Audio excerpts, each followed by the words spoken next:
Hello, everybody. This is another installment of Chaos Magic 101. We are going to talk about sigils today. This is only part 1 of sigil magic.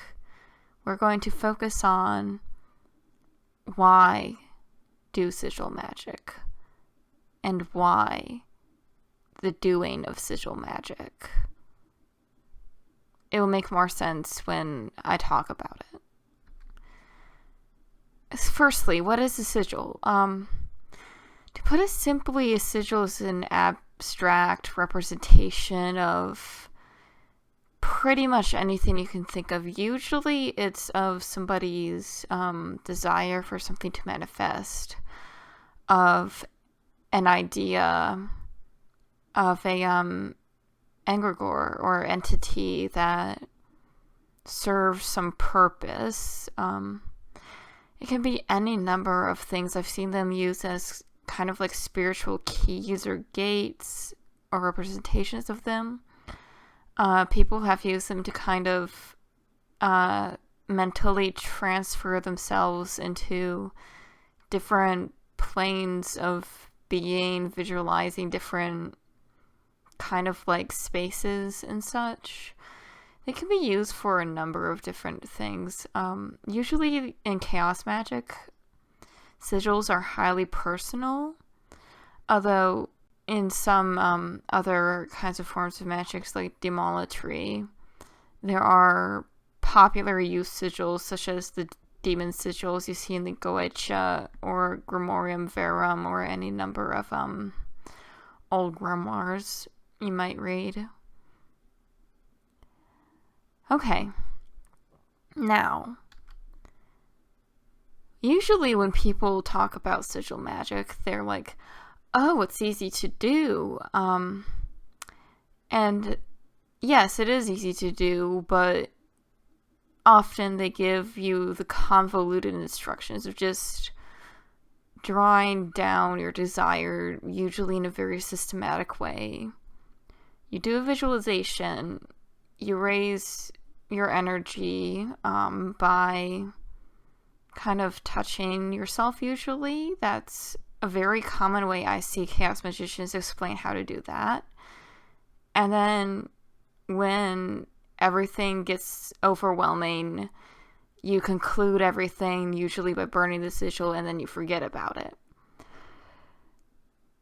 But why? Why do all of that? That's the part they don't explain.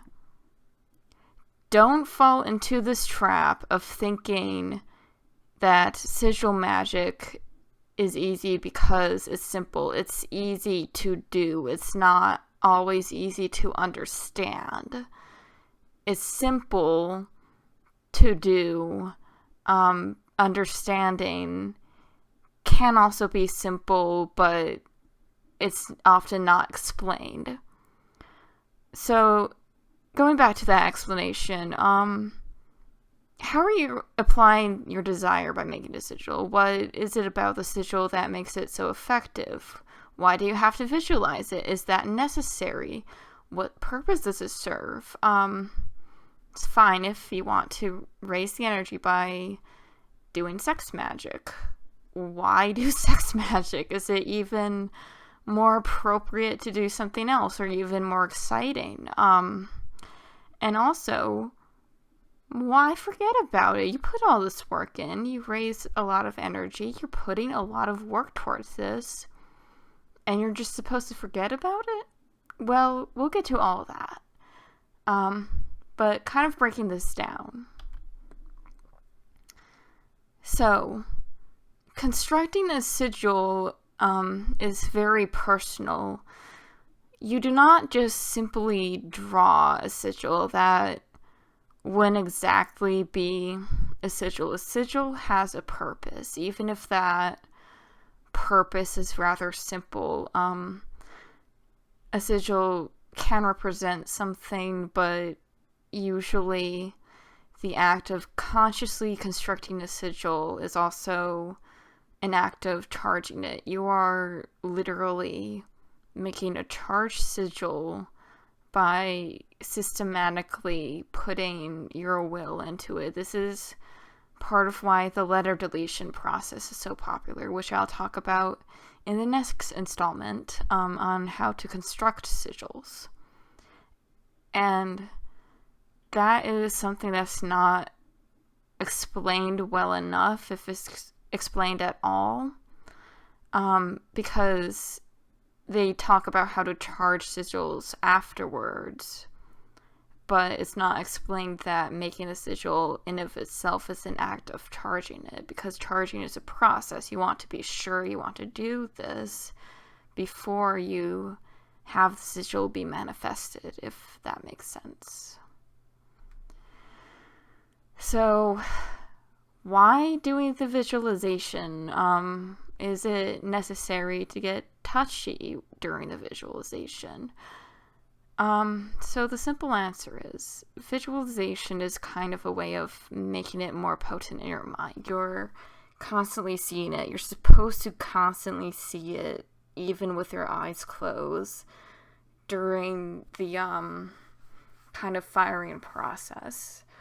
You don't have to do this. Some people might have trouble visualizing. Some people might have trouble seeing kind of like the meaning in the visualization and a number of other things. You can get around this by, firstly, not closing your eyes, just simply looking at it in a trance-like state. You can vocalize it if, hearing is a bit more meaningful to you.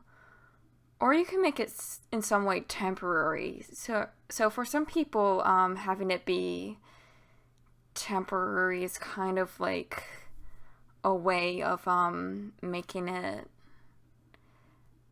I guess, like more meaningful, because it's not going to last very long, especially if you make it beautiful. If you've ever seen people like do sand art, that might be a very time-consuming way of doing it. But the purpose of sand art is very beautiful. It's very colorful. You're gonna see it, and then suddenly they just swipe it all in a bag and then throw the bag back into the earth. Like, it's there to be manifested as art, and then that art is going to go out into the world and kind of become something else. Going to come back to the earth and become something else. Hopefully the will you kind of imbued it with. That being said, you do not have to do this with sex magic. It's kind of a very popular way of doing it in some chaos magic circles, but some individuals might not find that the most helpful. Luckily, there are other ways to kind of raise power, such as vocal magic, mantras, just kind of screaming or laughing, reciting poetry around the sigil, doing meditation or drawing it in a trance, maybe even just doing a story around the sigil, just kind of making it a lot more meaningful, and when you act it out at the end of the story, it can be done with, is manifested. So there are a lot of other ways to do that. Don't be afraid to be creative with it, and just know there are multiple ways to do it, not just this part of it, but all of it. And getting to the last point. Why do people tell you to forget about it? You put all this effort in. You have a hard time forgetting about it. What's the point of forgetting about it? This is kind of, I think, a more extreme and blunt way of just saying, don't commit it to your thoughts.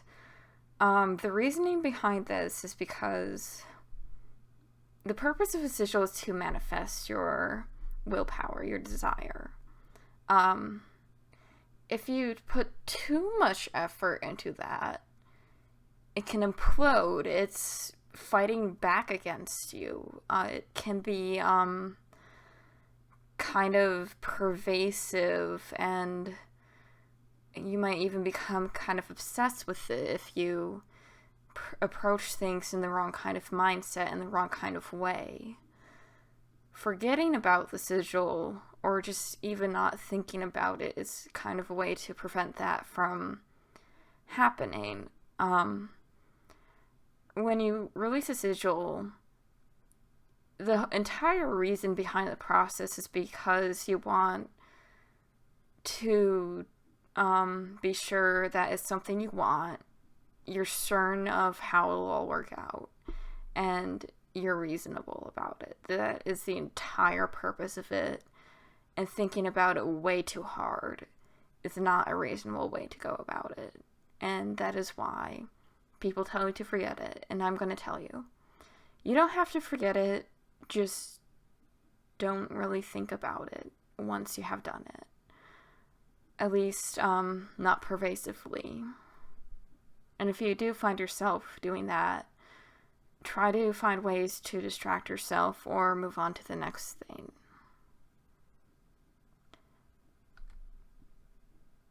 I hope everybody found this informative. Thank you for watching. If you like what you see, consider at the very least subscribing. I try to post a new video every other Saturday.